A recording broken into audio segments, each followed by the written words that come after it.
Everyone's talking about Sora. I switched to Kling 2.5 Pro instead, and here's the uncomfortable truth nobody's telling you.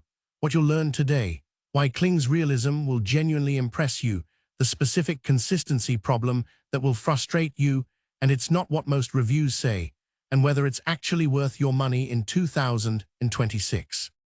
Kling is made by Q-Issue, a Chinese tech giant. It claims to be one of the most realistic AI video generators on the market, and that claim holds up.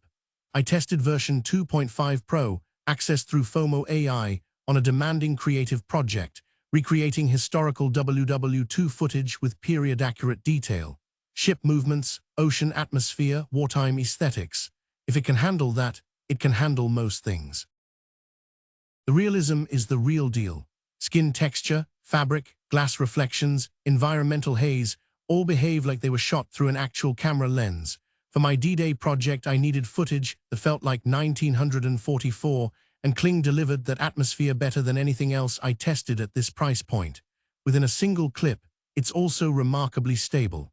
The geometry stays locked during camera movement. Lighting holds consistent across the entire sequence, and there's almost no flicker. When it gets a shot right, it genuinely looks cinematic. Here's what caught me off guard, and it happened after I finished testing. Kling released version 2.6, and it now generates audio and video simultaneously. Voiceovers, sound effects, ambient noise, all in one pass. No more silent clips you manually dub in post. That changes the entire workflow. The tool I reviewed just became significantly more powerful, which tells you something about how fast this space is moving. If you're watching this and 2.6 is already available, it's worth upgrading. Here's where I need to be precise, because most reviews get this wrong.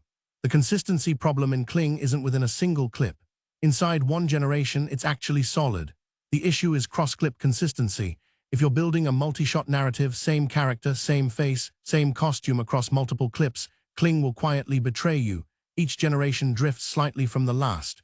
Hair changes, facial features shift, clothing details mutate. For a one-off cinematic shot, it's excellent.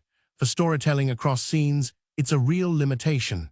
There's also something most reviews whisper about but don't say clearly. Kling 2.5 is significantly more censored than previous versions. Some creators have rage-quit their subscriptions over it. If your content pushes any creative edge, you'll hit walls you didn't expect.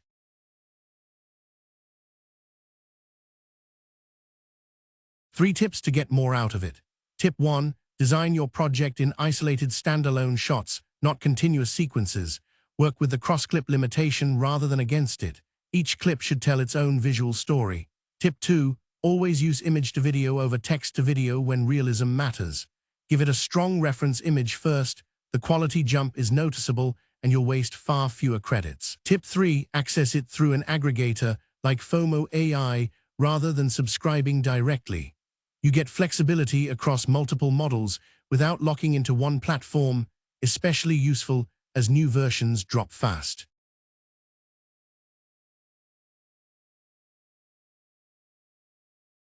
Kling 2.5 Pro is for creative directors, filmmakers, and content creators who need cinematic quality for standalone shots. It's not for anyone building multi-scene narratives with consistent characters. That workflow will frustrate you until the model improves further. 7.5 out of 10. The realism bumps it above a 7. The cross-clip consistency and censorship cap it before an 8.